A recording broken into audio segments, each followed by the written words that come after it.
We begin with a new lecture of this course, Solar Photovoltaics.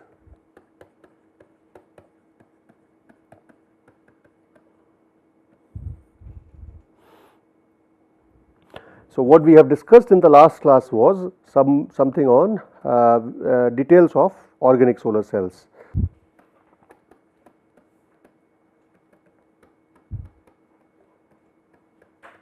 So, we discussed the details of organic solar cells. We looked at why is there a need to increase the thickness of organic solar cells so that we can improve light absorption.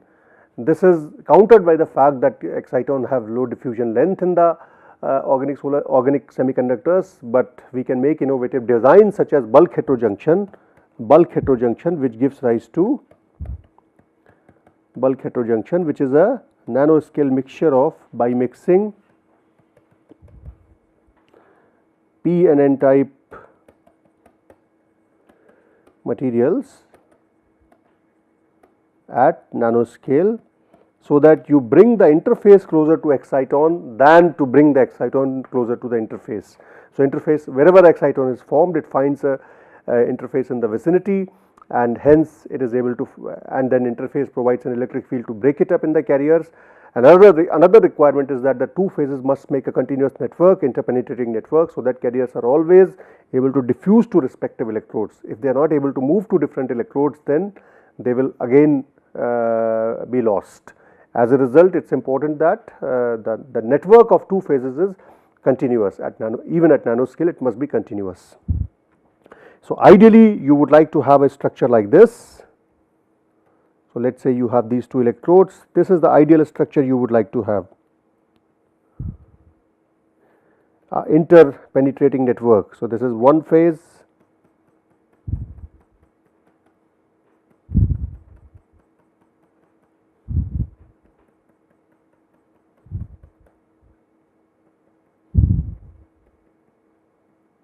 and this is another phase. You can say this green one is the another phase.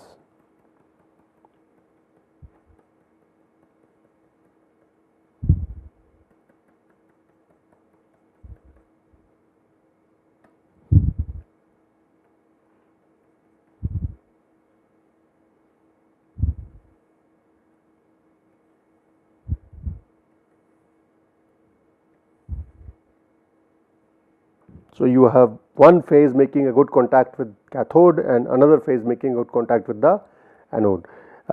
This is the ideal picture. It will not always work like this, but this is what is the desirable aspect, and every side, on the two sides, we also have carrier selective layers. So, we call them as HTL/ETL, electron transport layer or hole transport layer. So, this would be again HTL or ETL, electron. So, H hole, E electron, TL mean transport layer. Some people also call them as hole blocking layers or electron blocking layers because they block the other carriers. So, and then we will have electrodes on the two sides. These would be the electrodes. So, this is a typical structure that you will typical device structure that you will see. Generally, the way these devices are made is very simple. So, manufacturing is very straightforward, but it is done in controlled environment. Okay. So, first what you do is that you clean the substrates, and substrates are generally ITO coated glass, and this ITO has a sheet resistance of 5 to 10 ohms per square preferable. Okay. So, lower sheet resistance is preferable. Clean the substrate, then you pattern the substrate,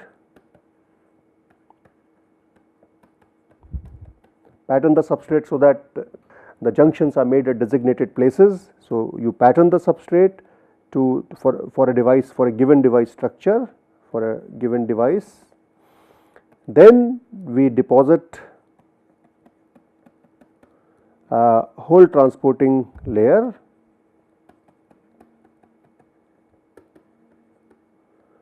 from the solution of, and this is done by spin coating. Okay. Then and deposit spin coating followed by annealing or heat treatment at a given temperature. Okay. So, what is important at this stage is the spin speed, the spin time, the amount of material that you put, the time at which you anneal, the temperature at which you anneal, time for which you anneal and temperature at which you anneal. This will determine the thickness and microstructure of that. So, this is generally of the order of 10 to 40 nanometers. Okay.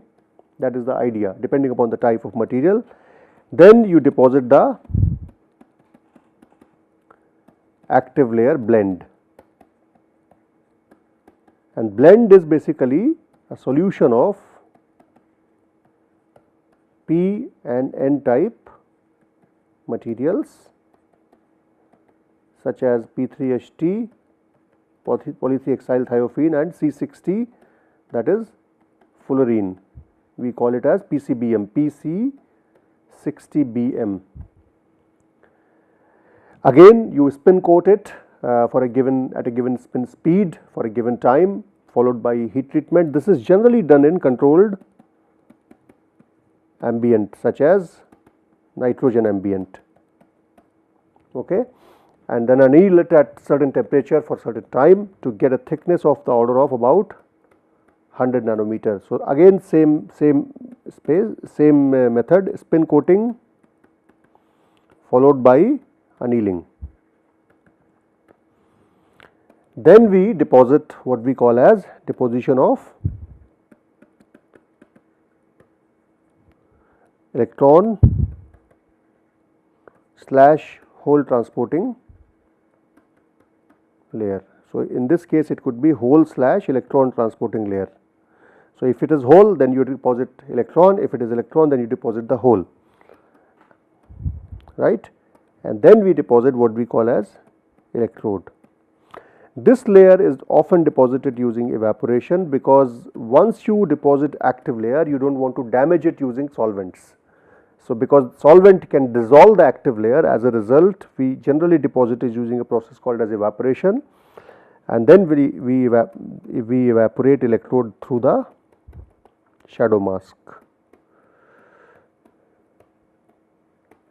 So, again this layer is about 10 to 40 nanometer thin, it could be 5 also in certain cases, and electrode is about 100 nanometer thin. So, you can see the whole device thickness starting from whole transport layer is of the order of 200 or 250 nanometers. So, very total device thickness is like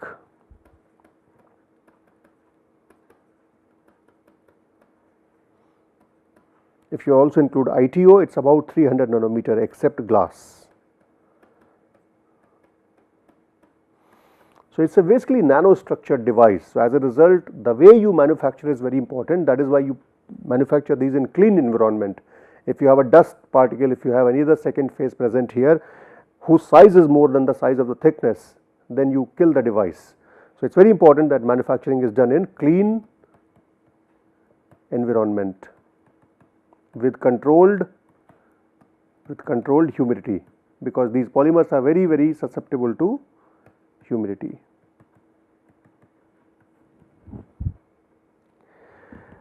So, there are different heterostructures that are present in the literature. So, the one which are based on for example P3HT PCBM,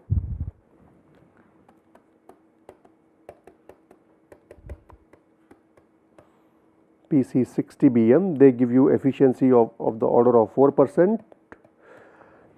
The current that we obtain is of the order of JSC is of the order of 10 milliamps per centimeter square. The VOC is of the order of 0.6667 milliamps per centimeter volts, and the fill factor is of the order of 65 to 70% in these devices, 4 to you can say 5%, the best devices. Okay. The ones which are based on another polymer PCDT-BT,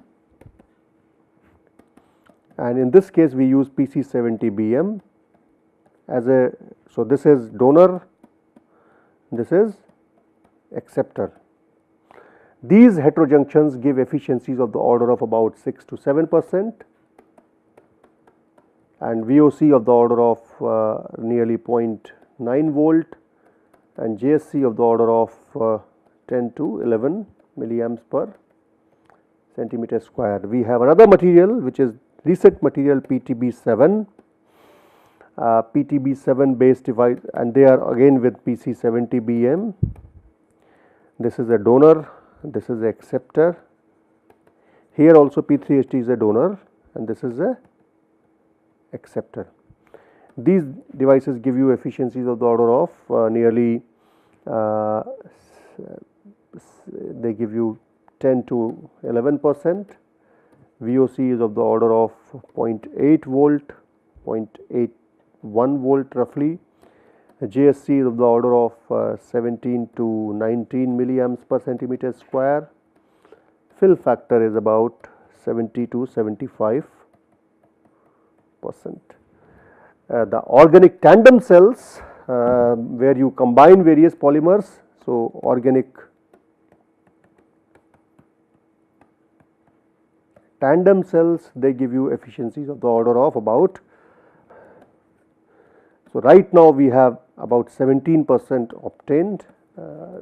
This is in 2018 reported, and they use again the same multi-junction concept, that by stacking materials of different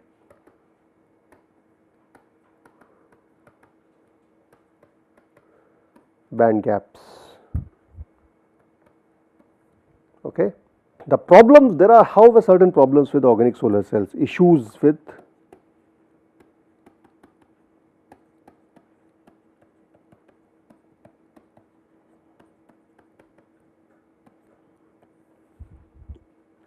the issues are they degrade in ambient conditions.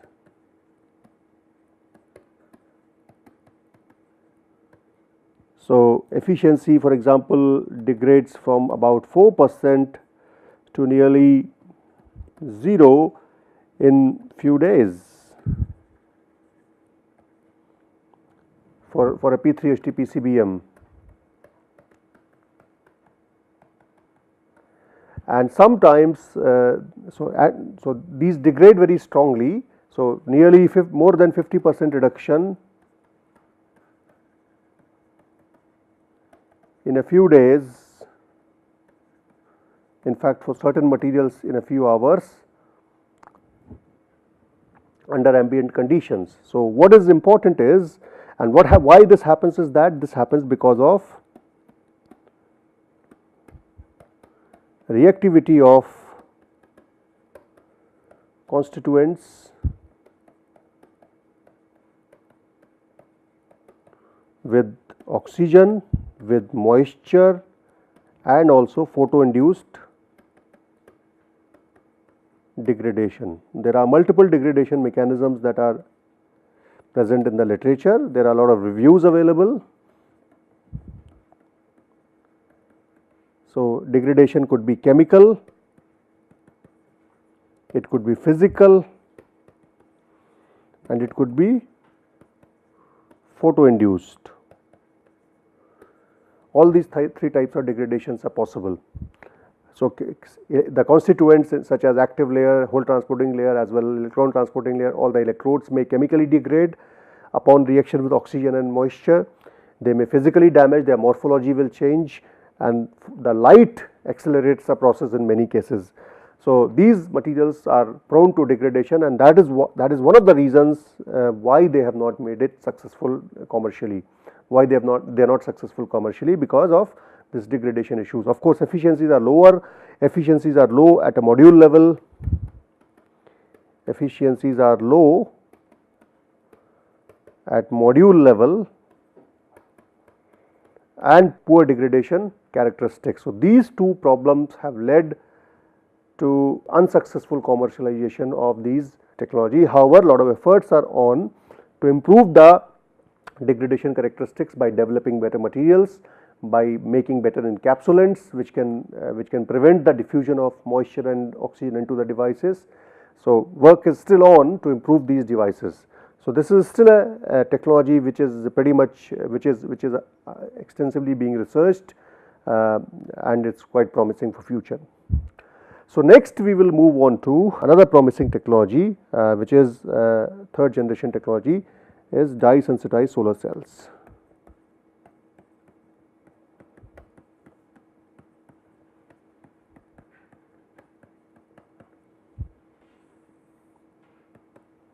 So, these dye sensitized solar cells are different from normal solar cells in the sense that they are also electrochemical solar cells, and they use a different principles of electricity generation as compared to organic or inorganic other solar cells. So, what you have in these devices is something like this. So, we have a glass substrate on which we have a transparent conducting oxide electrode. So, this is a TCO which is some conducting oxide, and then on top we have what we call as a electrolyte. So, here we have a electrolyte which is normally a iodine conducting electrolyte. So, it has I minus I3 minus ions, and then we have what we call as a TiO2 nanoparticles with a light sensitive dye. So, TiO2 with dye, which makes a sort of nice interface with the, so interfacial area is very important between the dye. So, this is, you can say, TiO2 with dye, and this dye is photosensitive. Then again we have on top a layer of TCO. So, this is TCO, transparent conducting oxide, and then again on top we have a glass layer. And when you connect these TCOs, we have load, and we get the electricity out of it when we shine light to it. And this layer is about, in this case, nearly 10 micron thick, the main TiO2 layer. This was co-invented by Brian O'Regan and Brian O'Regan and Michael Gratzel in 1988. So, in that sense it is much older than organic solar cells, and but it is very promising because of simple nature. It uses very simple materials, it uses glass substrate, it uses some sort of transparent conducting oxide, it uses electrolyte which has iodine as the principal species, and then it is in contact with the TiO2 solid network which is impregnated with the dye. So, the way this solar cell works is like this. So, what happens is that when the first step is the dye, so you can say the dye absorbs the light, that is step number 1, and then the dye, let us say, is designated by S. When it captures a photon, it gets excited. So, this is excitation of the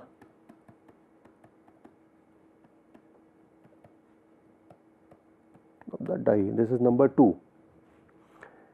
Then this excited dye, which is in contact with the TiO2, leads to electron generation. So, this is, you can say, so this sensitizer becomes photo excited, photosensitizer becomes oxidized. So, from excited state this dye becomes oxidized, between the electrons is created. This electron then moves through the TiO2. So, this is called as injection process, you can say this is injection. So, it has injected a electron. This is number 3. This electron then, which is going through TiO2,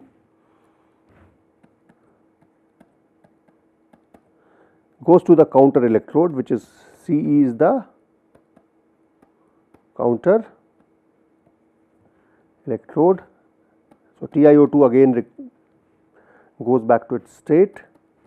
the electron goes to the counter electrode, and then this gives rise to what we call as electrical energy because it is connected to a load. So, this step is called as energy creation process.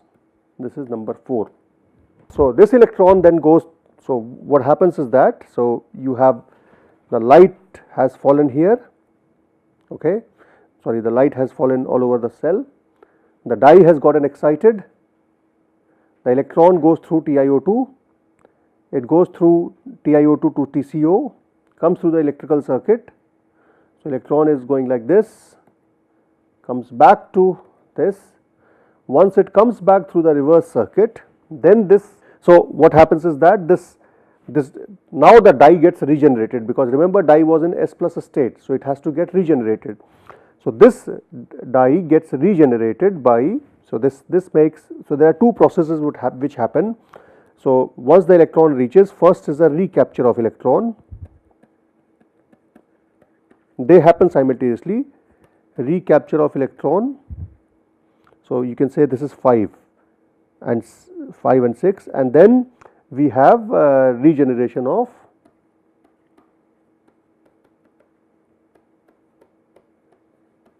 dye.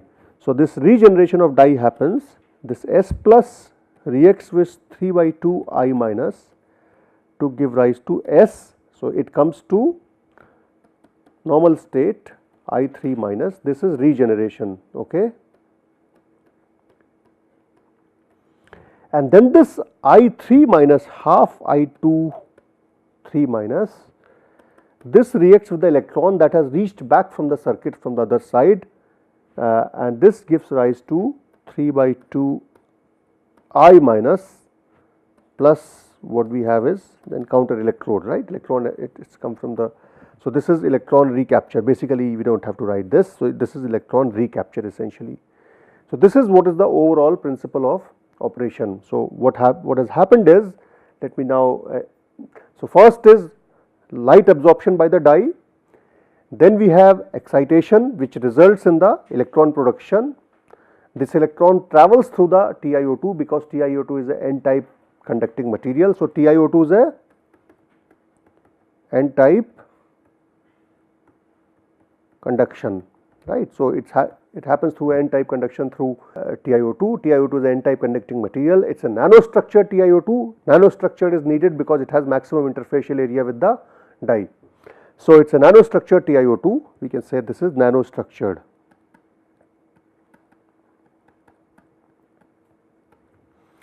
The electron then goes through TiO2 to the counter electrode, and then it travels from the circuit to the other electrode.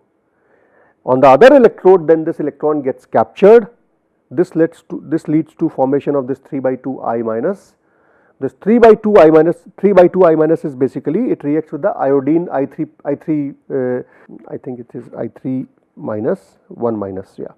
So, it deals with this I3 minus ion, gives rise to 3 by 2 I minus. This 3 by 2 I minus reacts with the excited dye molecules to convert that back into the normal unexcited state. So, in this case what we have is regeneration of the dye. So, basically the electron which travels back from the circuit, it reacts with the iodine ions to ensure, and those iodine ions are then converted from one state to another, which then react with the excited state of dye ions, so that you have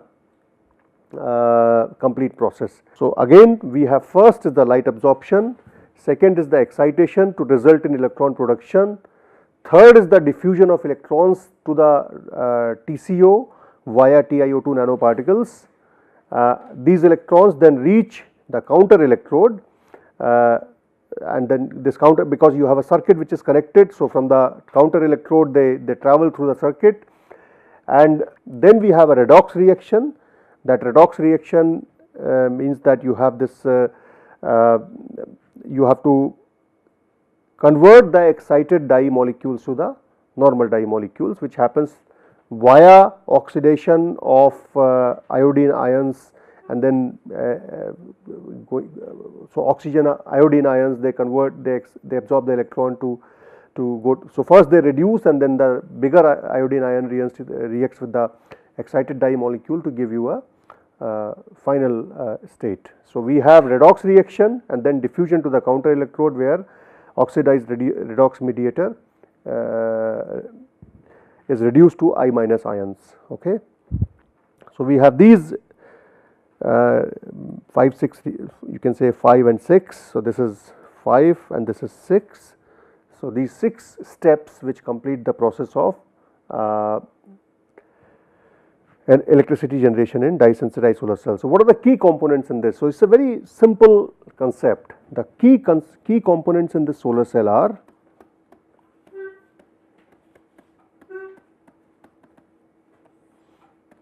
the first one is you must have a nanostructured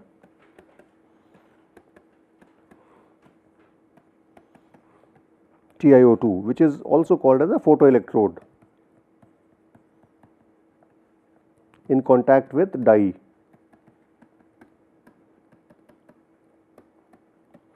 So, you want to maximize the so nanostructure TiO2 is there. People also use zinc oxide. So, this is optimization of this TiO2 is extremely important through careful processing. Then we have photosensitizer.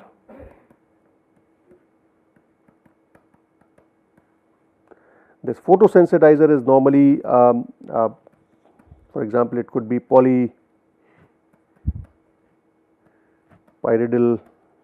compounds of ruthenium or osmium.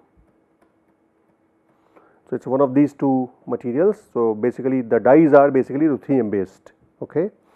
So, ruthenium based, in most cases they are ruthenium based dyes. Ruthenium based dyes have good photosensitivity as compared to other dyes. You can also use natural dyes, such as if you just want to demonstrate a solar cell in the lab to children, let us say school children, then we can use henna, for example. Henna is a dye that we know, mehendi as we call it, and then we have natural anthocyanins. Rosella is another dye which is a natural dye, and then we have black rice, that is also a natural. So, these dyes can also be used for demonstration of solar cells. As far as electrolyte is concerned, electrolyte is generally, its electrolyte contains I minus and I3 minus ions. So, basically redox ions which are used to regenerate the oxidized dye molecules, as we saw earlier how they are regenerated, and to complete the electrical circuit by mediating the electrons between the nanostructured electrode and the counter electrode. Okay. So, these are this is the constituent of electrolyte. Generally we have things like sodium iodide, lithium iodide, etc. They are dissolved in non-protonic solvents,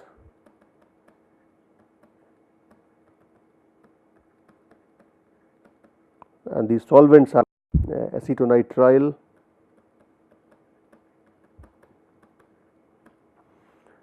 it could be propylene carbonate, and so on and so forth. And conductivity of ion, as I said, so in this case the ions have to diffuse in and out, right. So, as a result the conductivity of ions is very important. So, ionic conductivity of electrolyte is an important concern.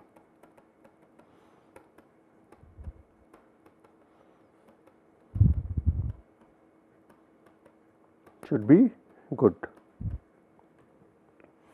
And this is also affected by the viscosity. So, it is the interplay between the viscosity and the conductivity. So, this is so finally we will just look at something related to efficiency. So, efficiency in these depends upon the excited state and the ground state of the sensitizer.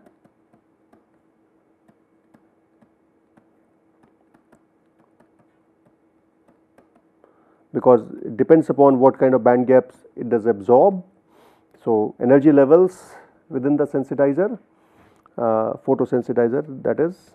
Then we also have to have Fermi level of TiO2 appropriately placed, so that electrons are able to conduct themselves. And then we also need to have appropriate redox potential of I minus, I3 minus in the electrolyte. Okay. These are the factors which affect the efficiency of these solar cells. So, maximum efficiencies that we have got is about 14% right now. So, these are the problem is presence of the dye is liquid, which can be controlled to some certain extent using solid dye. So, we will stop here. What we have discussed is dye sensitized solar cell, organic solar cells in this lecture. We will take one more lecture to finish off with the perovskite solar cells. Thank you.